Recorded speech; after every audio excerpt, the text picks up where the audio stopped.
दोस्तों, आज हम लोग आईएसआई के एमटेक के एंट्रेंस एग्जाम से रिलेटेड काफ़ी सारी चीज़ों को इस वीडियो में डिस्कस करेंगे और जानेंगे कि कितने एग्जाम्स होते हैं, किस तरह के क्वेश्चंस आते हैं और क्या सिलेबस होता है। तो आइए सबसे पहले हम इस एग्ज़ाम का पैटर्न देखते हैं। सबसे पहले हमें पता होना चाहिए कि जो ये हमारा एग्ज़ाम है वो वेरियस फील्ड्स को एमटेक कराता है, जैसे कि एम मैथ, एमटेक सीएस में, सीआरएस में, फिर एमटेक क्यूआरओआर में, जीआरएफ में भी ब्रांचेस हो गई, फिर ये सारी चीज़ें। तो अब आगे क्या देखते हैं। तो जो आईएसआई है, इंडियन स्टैटिस्टिकल इंस्टीट्यूट, 2021 में जुलाई में स्टार्ट करेगा अपना एग्ज़ाम। 1 डे एग्ज़ाम होता है,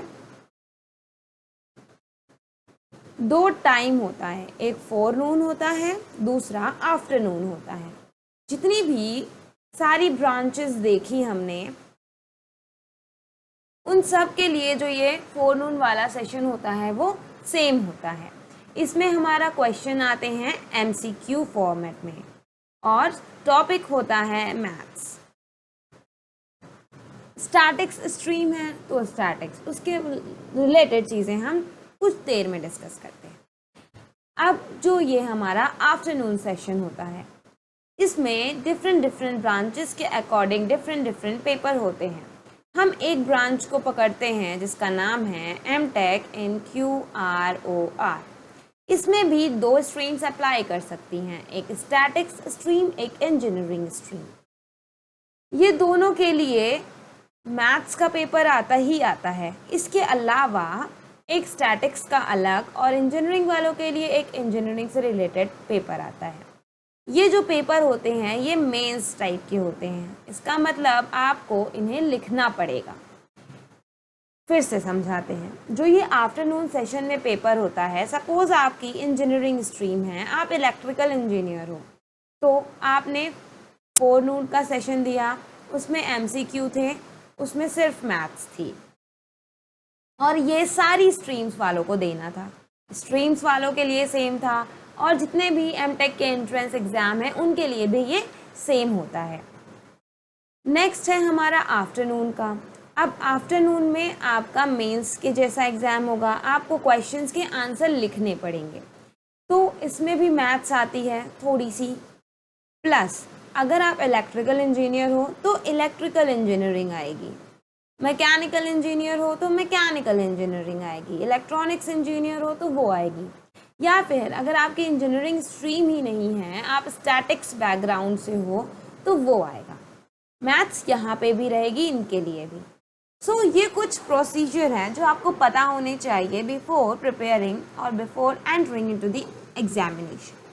आईएसआई एक बहुत ही अच्छा कॉलेज है, इसके पैकेजेस बहुत ही ऑसम हैं और ये स्ट्रीम भी काफ़ी शानदार प्रोवाइड करता है। तो अब हम इसके सिलेबस को डिटेल में समझते हैं। अलजेब्रा जो कि हम बचपन से पढ़ते आ रहे हैं, बचपन से तो नहीं, बेसिकली 10th में हम सारी चीज़ों को देखते हैं, बट हम यहाँ पे एमटेक क्यूआरओआर पे ज़्यादा फोकस्ड रहेंगे। जैसा कि मैंने कहा कि जो एमसीक्यू क्वेश्चंस होते हैं वो इन सारी ब्रांचेस के लिए होते हैं, तो ये सारी ब्रांचेस के लिए भी ये अवेलेबल है और करेक्ट है। तो क्यूआरओआर में अगर हम इंजीनियरिंग स्ट्रीम्स वाले बच्चों की बात करते हैं तो उनके लिए AP, GP, HP, permutations, binomial theorem, theory of equation, inequality, complex number, matrices, determinant, rank, inverse, properties, system of linear equations, ये सारी चीज़ें काफ़ी इजी हैं और ये आपको इजीली कवर कराई जाती हैं। जब आप ईएससी की प्रिपरेशन करते हो या फिर अपने कॉलेज पे होते हो तो भी आप ये सारी चीज़ों को पढ़ते हो।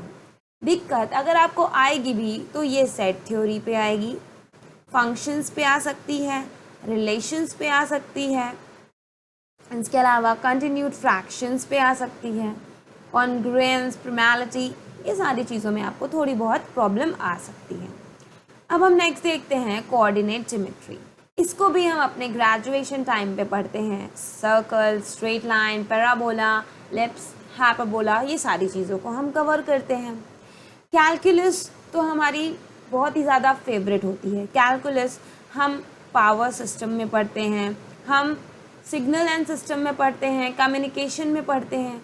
तो जो इतनी सारी सब्जेक्ट्स हैं इसमें तो पढ़ते ही हैं, इसके अलावा हम अलग से भी मैथ्स में पढ़ते हैं। तो सीक्वेंसेस, उनकी प्रॉपर्टीज़, कुछ डिफरेंट सीरीज़ होती हैं जैसे पावर, टेलर, मैक्लॉरेन, कन्वर्जेंस, ये सारी चीज़ों को हम कैलकुलस में ईजिली पढ़ते हैं।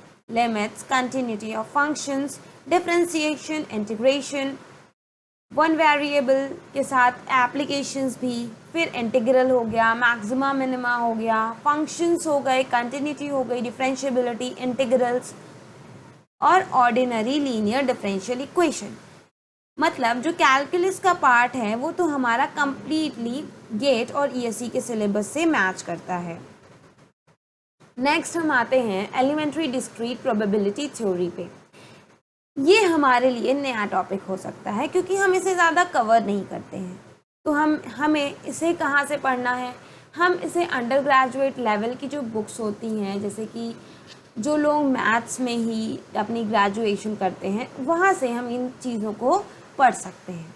सो इस तरह से हमने एमसीक्यू जो टेस्ट होगा, फर्स्ट टेस्ट होगा आपका, उसमें सिलेबस क्या आएगा वो सारी चीज़ों को हमने डिस्कस किया। नेक्स्ट वीडियो में हम देखेंगे कि क्या क्वेश्चंस आते हैं, उन क्वेश्चंस का एनालिसिस करेंगे। So for more details keep watching Alexandric. Thanks for watching.